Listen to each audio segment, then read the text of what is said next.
Main paths to ONNX. One is the ONNX file format, and other is the ONNX runtime.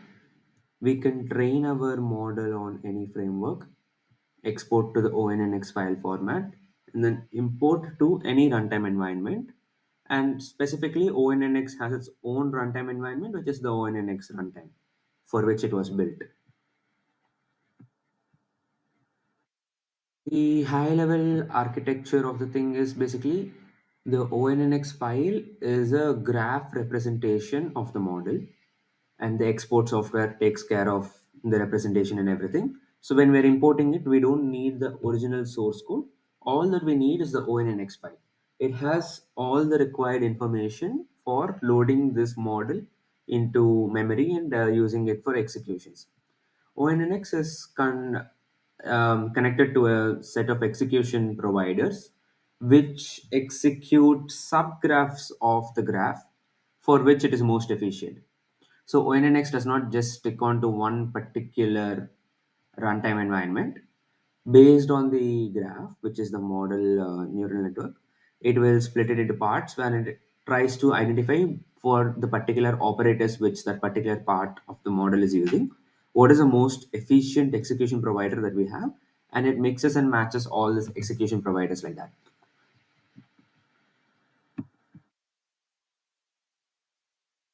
This is sort of the logical representation of the ONNX model. We have operators like the matrix multiplication, where we have the input tensor X and the set of weights A and the set of biases B, or rather tensors. And it just resolves this graph during execution, basically. The tensors get passed around from one execution provider to another using memory pointers, and that's how it stays all in sync. Now, coming to the code, there are two different GitHub repositories for it. One is the actual ONNX format one, and the other is for the ONNX runtime.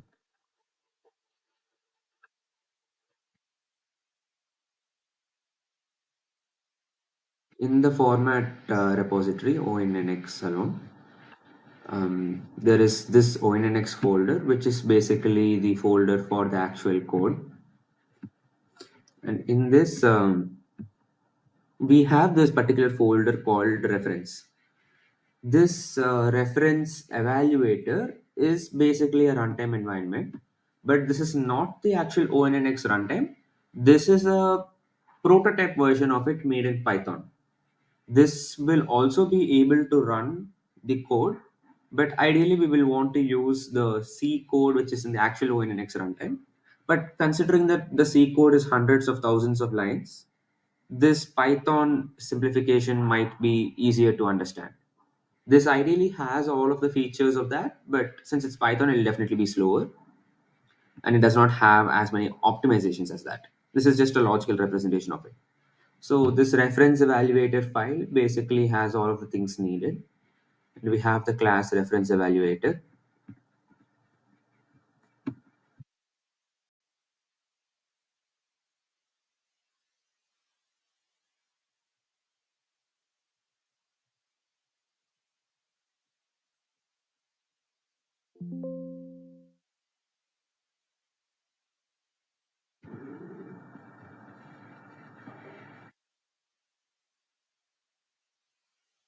This we have the init function, which takes the responsibility for taking the model file path, which is the ONNX file path, and it will try to load it to memory. When loading it to memory, it is basically creating a graph. And the file itself is actually a protobuf file. So it is calling the onnx.load function. And where this load function is located is in the actual ONNX things. It is not related to the reference evaluator. It is using the actual file format and loader from the rest of the code base. And if I trace it back, I'm not showing the whole way of how I traced it. I looked at all the imports and everything, but eventually it comes down to this file, onnxpb.h.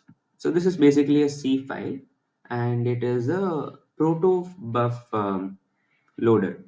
So the ONNX file is actually a protobuf file, and as per my understanding, the format for the protobuf file is this. This file defines the format that the actual ONNX file would have, and this format is basically saying that you have to write it like a graph, which tells you what are the input tensors, what are the output tensors, and what are the operators, and how do you apply them and pass it on to each other. And the exporting responsibility lies with the framework in which we train the model. So, like if I'm doing it in PyTorch, then PyTorch provides a function torch.onnx.export. So we basically take the PyTorch model object from the actual Python environment, and we export it as a ONNX file, which will then come into the protobuf format as per the specification in this file. And how it is loaded back into memory for the ONNX runtime is using the protobuf compiler. ONNX has not written the actual code for bit by bit loading of this. It has defined the protobuf file, and it's saying your ONNX file has to follow the protobuf format, and the protobuf compiler will be the one who is actually responsible for loading it into memory and providing all of the attributes to ONNX in Python or in C. On the other side, once we load the model, we will have to run it with the inputs of the runtime, inferencing that is. And this is the run function of the reference evaluator.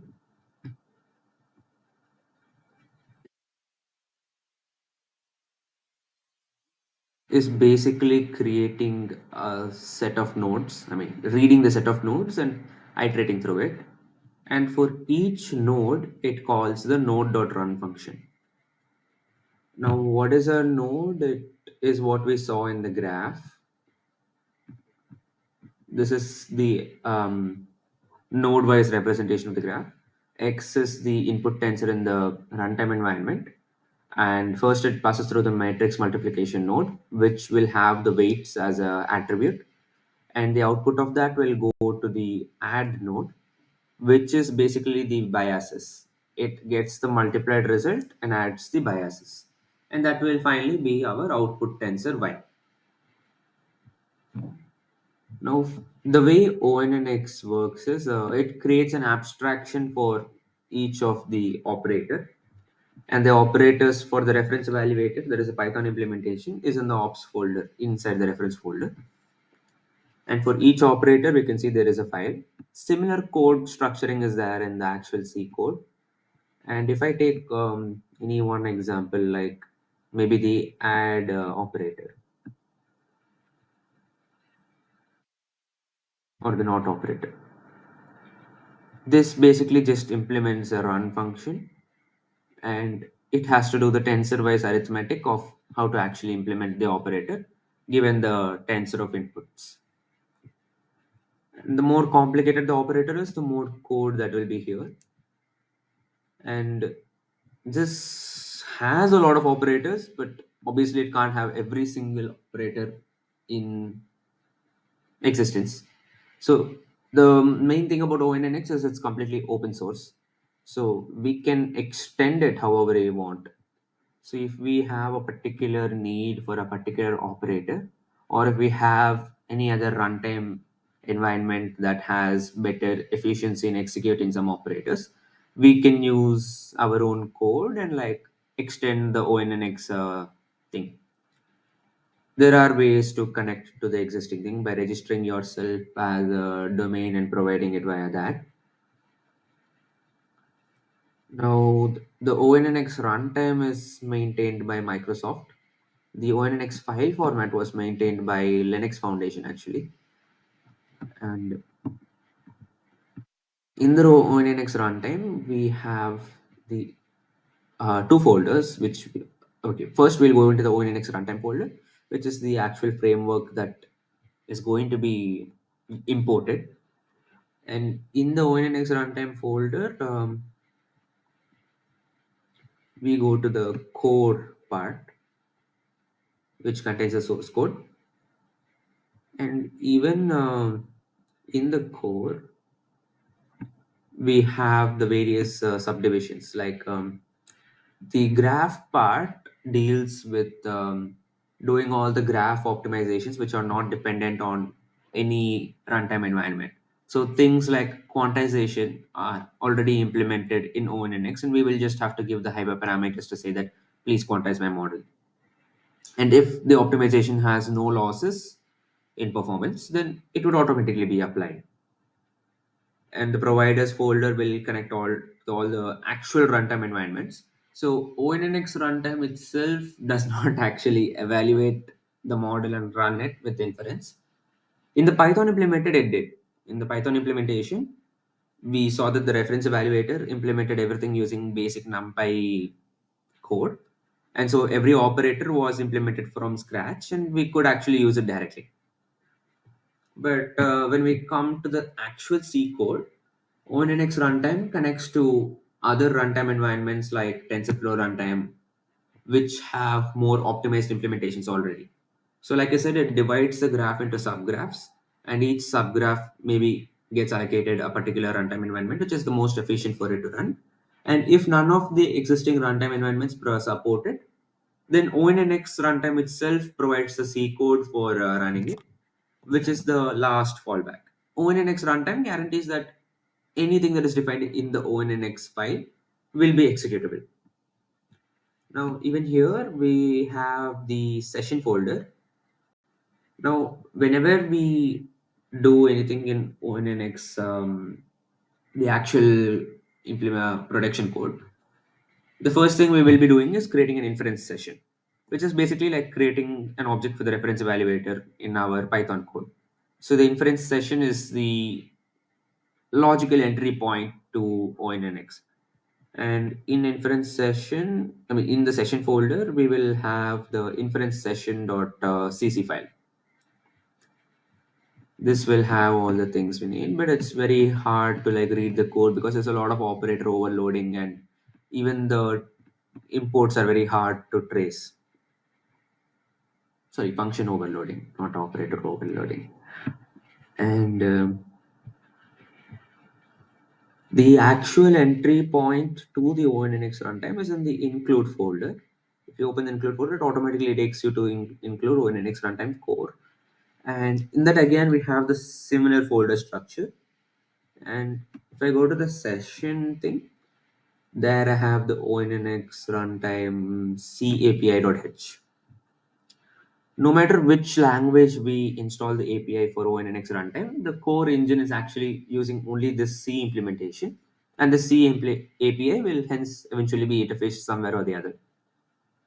So this .h file, which is basically the header file, will tell us all of the inputs that need to be done from the actual ONNX runtime source code directory, and it takes care of the rest of the stuff like that.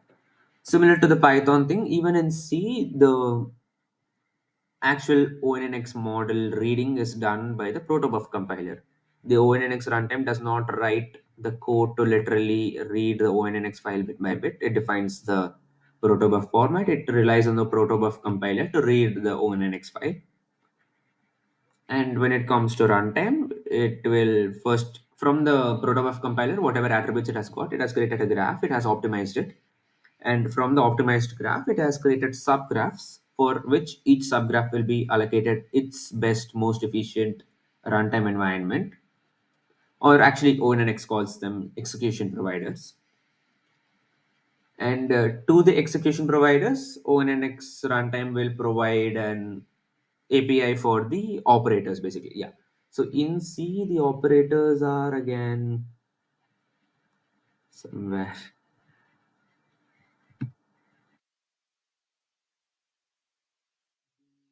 Operators are in the providers folders.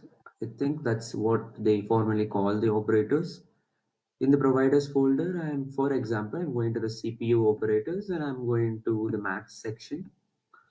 Here I find all the implementations. Like if I open matml.cc, the core part of it is the compute function, which actually implements the operator. Like here you can see that the compute function takes two tensors as input and it does some maths on it and returns an output tensor. And even the math, it is not implementing it by itself. It is using existing math libraries in C. So that's more maintainable code and more optimized execution. And for an example of how the actual ONNX code looks for inferencing,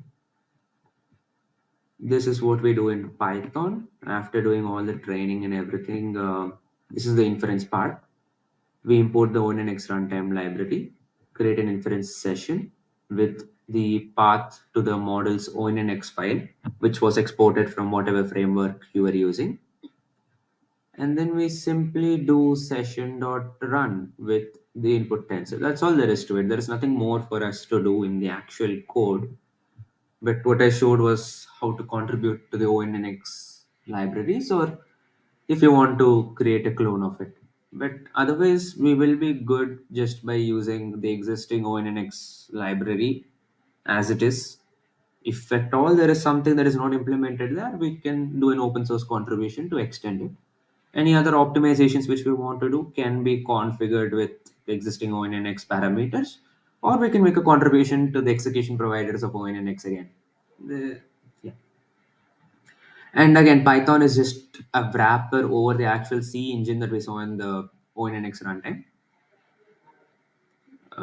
Every language is basically that. The actual ONNX runtime is only in C. And for the wrappers in other languages, you can check the docs tutorials of ONNX runtime. I opened the Python image recognition tutorial. You can open for any other language. That's all.